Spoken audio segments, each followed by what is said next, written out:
코로나 위기로 한계 상황에 내몰린 자영업자들의 극단적 선택이 잇따르면서 대책이 필요하다는 목소리가 높았는데요.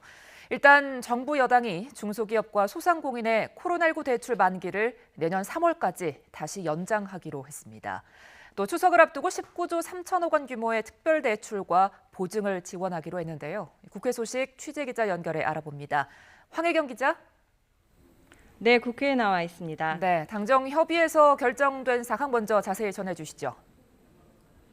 네, 오늘 오전 국회에서 중소기업 소상공인 금융지원 당정협의가 열렸는데요. 고승범 금융위원장은 코로나19로 피해를 입은 소상공인과 중소기업을 돕기 위해 이달로 예정된 코로나19 대출 만기를 내년 3월까지 6개월 연장하기로 했다고 밝혔습니다. 지난해 4월 도입된 코로나19 대출 만기 연장 조치는 지난해 9월 말과 올해 3월에 이어 이번이 세 번째입니다. 고 위원장은 이해관계자들의 의견을 다각도로 수렴했다면서 장기 유예로 인한 상환 부담이 누적되고 금융기관의 잠재 부실이 발생할 수 있다는 우려에 대해서는 보완 방안을 함께 시행해야 한다는데 공감대가 있었다고 덧붙였습니다. 민주당 윤호중 원내대표도 여전히 코로나 상황이 나아지지 않고 있는 만큼 그간 정부와 대출 만기 연장과 상환 유예 등 모든 가능성을 논의해왔다면서 추석 연휴를 맞아 19조 3천억 원 규모의 특별 대출도 지원할 예정이라고 밝혔습니다. 특히 민주당의 위드 코로나 태스크포스를 설치해 내일 첫 회의를 시작으로 방역과 민생, 경제 대응에 정부와 함께 나서겠다고 강조했습니다. 네, 대선 경선 소식으로 넘어가 보겠습니다. 먼저 국민의힘이 대선 경선 레이스에서 뛸 후보 8명을 확정했다고요?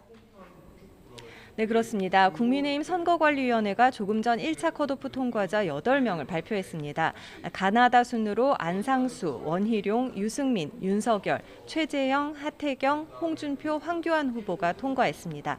선거법상 정당이나 후보자가 실시한 여론조사는 중간에 공표할 수 없기 때문에 득표율이나 순위는 공개되지 않았습니다.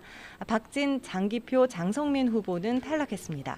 이번 1차 컷오프는 어제와 그제 이틀 동안 여론조사 기관 두 곳이 각각 일반 국민 1,000명과 당원 1,000명을 대상으로 후보 적합도를 물은 결과를 8대2 비율로 합산해 결정했습니다.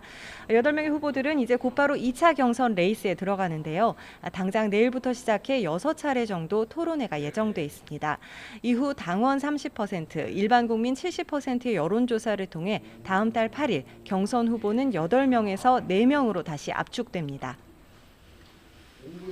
민주당은 어제 정세균 전 총리가 후보직에서 사퇴한 가운데 TV 토론회가 열렸는데요. 여기에서도 고발 사주 의혹이 쟁점 가운데 하나였죠. 네, 발단은 국민의힘 김웅 의원에게 문제의 고발장을 건넨 것으로 알려진 손준성 전 대검 수사정보정책관에 대한 인사 책임론이었습니다. 이낙연 전 대표는 추미애 전 법무부 장관을 겨냥해 장관 시절 손 전 정책관이 문제가 있는 사람이라는 걸 발견했다면 바로 인사 조치를 했어야 한다고 비판했는데요. 그러자 추 전 장관은 당시 윤석열 전 총장 로비도 있었고 당과 청와대에서도 손 검사를 엄호한 사람이 있었다면서 새로운 의혹을 제기했습니다. 이에 박용진 의원은 굉장히 심각한 문제라면서 청와대와 민주당에서 누가 검사 인사청탁을 했다는 것인지 밝히라고 압박했는데요. 추 전 장관은 여기서 그 문제를 밝히면 윤석열 전 총장의 국기문란 사건이라는 본질이 바뀐다며 언급을 피했습니다. 하지만 대선을 앞두고 고발 사주 의혹이 정치권의 핵심 쟁점으로 부각한 만큼 엄호 세력이 누군지 밝히라는 압력은 잇따를 것으로 보이는데요.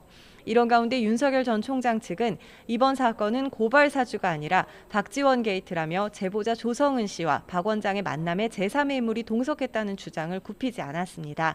윤석열 캠프 내 정치공작 진상규명특위위원이자 대변인인 김용남 전 의원은 MBC 라디오에서 조 씨와 박 원장이 만난 호텔에는 국정원에서 항상 사용하는 안가도 있다면서 식사 이후 안가로 이동했는지 또 다른 참석자가 있었는지 여부가 밝혀져야 한다고 강조했습니다. 이에 대해 홍준표 의원은 자신의 SNS에 글을 올리고 자신들이 재직 시에 한 것으로 의심받는 정치 공작 사건에서 탈출하기 위해 당의 공조직을 이용하고 나아가 국회의원까지 법사위에 동원하는 걸 보니 구태 중에 구태 정치라고 비난했습니다. 또 한 번만 더 자신의 캠프를 음해하면 각오하라며 경고까지 하고 나섰는데요. 여야를 넘어 캠프 간 공방에도 불을 지핀 고발 사주 의혹의 불똥이 또 어디로 튈지 대선을 앞둔 정치권에 묘한 긴장감이 흐르고 있습니다. 지금까지 국회에서 YTN 황혜경입니다.